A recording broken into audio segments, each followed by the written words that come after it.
안녕하세요. 오늘은 성령강림 제6주 6월 30일입니다. 만물의 근원이신 하나님이라는 제목으로 말씀을 전하겠습니다. 먼저 성경 말씀 읽겠습니다. 오늘 말씀은 어린이들이 좀 쉽게 읽을 수 있는 세번역 성경하고 그리고 주로 어른들이 보는 개역 성경이라고 하는 그 두 가지 성경을 보겠습니다. 시작.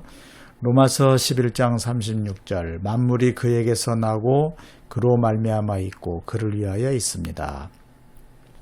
그에게 영광이 세세에 있기를 빕니다. 아멘.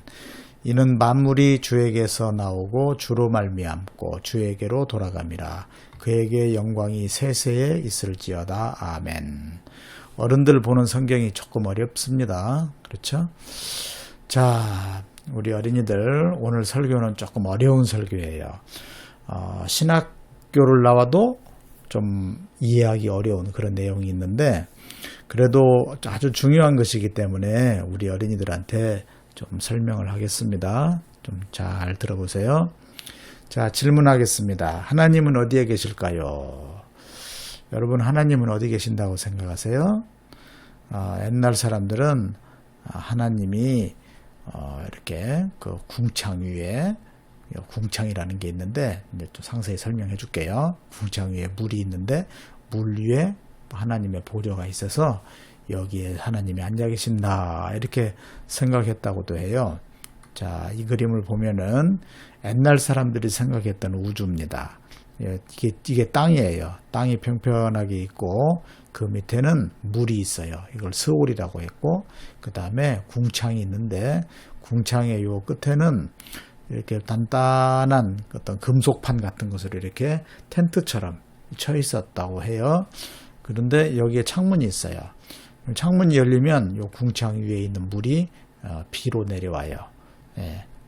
이런 우주가 이렇게 생겼구나 그렇게 생각을 했다고 합니다. 자, 이 그림을 좀 더 알기 쉽게 보면은 땅이 이렇게 있고 땅 밑에는 스올이라는 것이 있는데 여기에 땅을 받쳐주는 이런 또 기둥도 있어요. 자, 또 하늘을 받치는 기둥이 있고 궁창이 이렇게 있고 창문이 있고 궁창 위에 물이 쏟아져 내려오고 여기에 궁창에 해와 달과 별들이 이렇게 있고 궁창 위에 물이 있고 물 위에 보좌가 있는데 이 보좌는 하나님이 앉아 계신다 이렇게 생각을 했다고 합니다. 실제로는 이렇지 않죠. 옛날 사람들은 잘 몰랐기 때문에 이렇게 생각을 했다고 해요. 자, 이 그림은 미켈란젤로라고 하는 아주 유명한 조각가이고 또 화가인 미켈란젤로가 그린 천지창조라고 하는 그림의 일부입니다. 이것이 로마의 그 바티칸에 가면은 시스티나라고 하는 성당이 있는데 그 성당의 위에 천장에다가 이런 그림을 그려놨어요. 이게 지금 하나님을 그렸습니다. 하나님이 여러 천사들에 의해서 이렇게 둘러싸여 있고 이런 어떤 수염을 한 그런 할아버지와 같은 그런 모습으로 그렇게 그렸어요. 그래 옛날 사람들은 하나님 하면 그렇게 산신령 같이 그런 노인처럼 이렇게 생각을 많이 했다고 해요.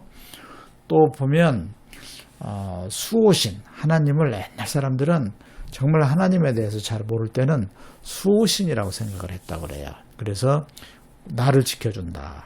또 우리 집을 지켜준다. 이런 식으로 생각했고요. 그게 조금 더 이제 더 좀 깨어나가지고 머리가 깨어나가지고 이제 우리 지역을 지켜준다. 경상북도를 지켜준다. 우리나라를 지켜준다. 이런 식으로. 그 다음에 민족신. 우리 이스라엘 민족을 지켜주시는 하나님이다. 이런 식으로 이제 민족신으로 생각도 하고 점차 하나님은 어떤 분이실까 하는 그런 지식이 좀 이렇게 좋아져 가기, 발전해 가기 시작했어요. 이것은 하나님께서 이제 그렇게 알려주셨기 때문에 그렇게 알게 된 거죠. 인간 스스로 알 수 있는 것은 아니에요. 자, 수호신에서 지역신, 민족신 이런 식으로 이렇게 하나님을 생각을 했어요. 자, 그런데 모든 이런 피조물이 있으려면은 근원이 있어야 돼. 근원. 근원. 그 근원에 대해서 한번 설명을 해볼게요. 자, 지금 이 축구공을 한번 봅시다. 이 축구공이 있으려면은 축구공이 있기 전에 여기에 뭔 재료가 있어야 되겠죠. 재료는 가죽, 실, 공기, 또 염색약, 이런 것들이 이제 있을 거예요. 근데 이런 가죽도 예를 들면 이제 소가죽이다 하면은 소가죽이 그냥 얻어지는 게 아니잖아요. 이제 소를 키워야 되잖아요. 그러면 소는 어디서 나와요? 소는 또 이렇게 송아지가 나오고, 송아지는 또 엄마 소에게서 나오고, 이런 식으로 그 소가 또 진화 과정을 거쳐서 소가 출현하려면 수십억 년 이렇게 걸려서 소가 출현했다 이 말이에요. 그런 아주 많은 시간이 걸려서 이렇게 소가 태어나게 됐고, 소가 출현했고, 소가죽이 만들어졌어요. 또 실도 마찬가지고 공기도 그래요. 공기도 아주 그 원시 대기에서 지금의 공기로 이렇게 하는 데는 엄청난 그런 시간도 걸렸겠죠. 또 여기 이제 검은색, 흰색 이렇게 염색을 하는데 염색약도 마찬가지란 말이에요. 그냥 그게 간단하게 지금 우리는 쉽게 구해서 쓸 수 있지만 이것을 가만히 생각해 보면 너무너무 먼 시간 전에, 먼 세월 전에, 아득한 시간 전에 여러 원소들이 합쳐지고 그렇게 하면서 또 사람에 의해서 염색약을 만들고 이런 식으로 하는 그런 굉장히 복잡한 과정이 있어요.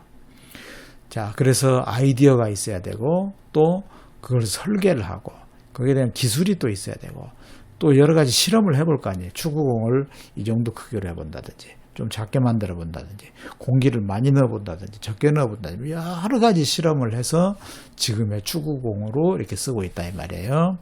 자, 그래서 태초부터 처음 시작부터 지금까지 무한한 정말 무한한 알 수 없는 어떤 근원이 있는 거예요. 기반이 있는 거예요. 기반. 태초부터 지금까지 무한히 알 수 없는 그런 기반이 있다는 거예요. 자, 그러면 하나님은 모든 피조물의 근원이시다. 이 마이크가 있으려면 이 근원이 있어야 되잖아. 그 근원이 하나님이다. 목사님이 있게 된 그 근원도 하나님이다. 만물이 하나님에게서 났다고 하니까 우리 만물이잖아. 사람도 만물, 이 스마트폰도 만물, 마이크도 만물, 여러분도 만물이에요. 이 만물이 어디에서 났느냐? 하나님께로부터 났는데 그 하나님이 근원이다 이 말이에요. 이해가 되셨나요? 그것만 이제 이해하시면 돼요. 네, 만물의 근원이 하나님이신데 그 만물의 근원은 있습니까? 없습니까? 이건 있는지 없는지 증명할 필요도 없어요.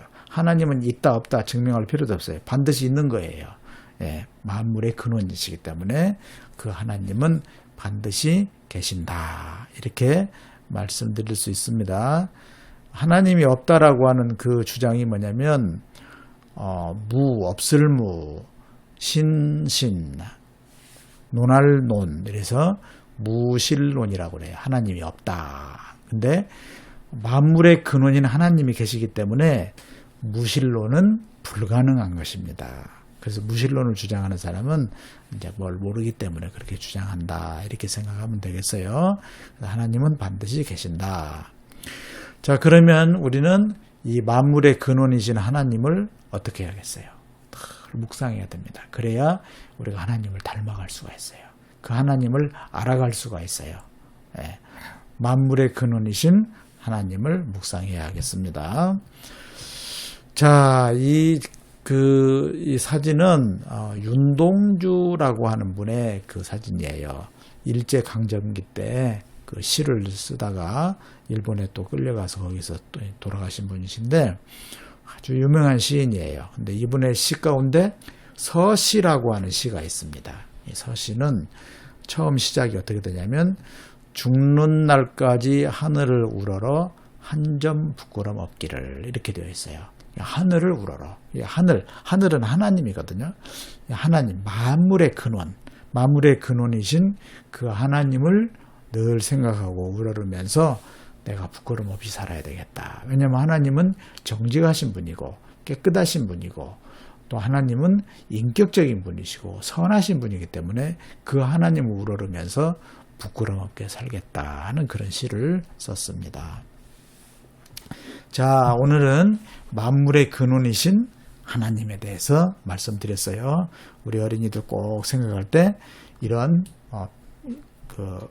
프로스펜 이런 펜 하나를 생각할 때도 이 진정한 근원은 하나님이다. 나의 근원은 하나님이다. 엄마 아빠의 근원은 하나님이다.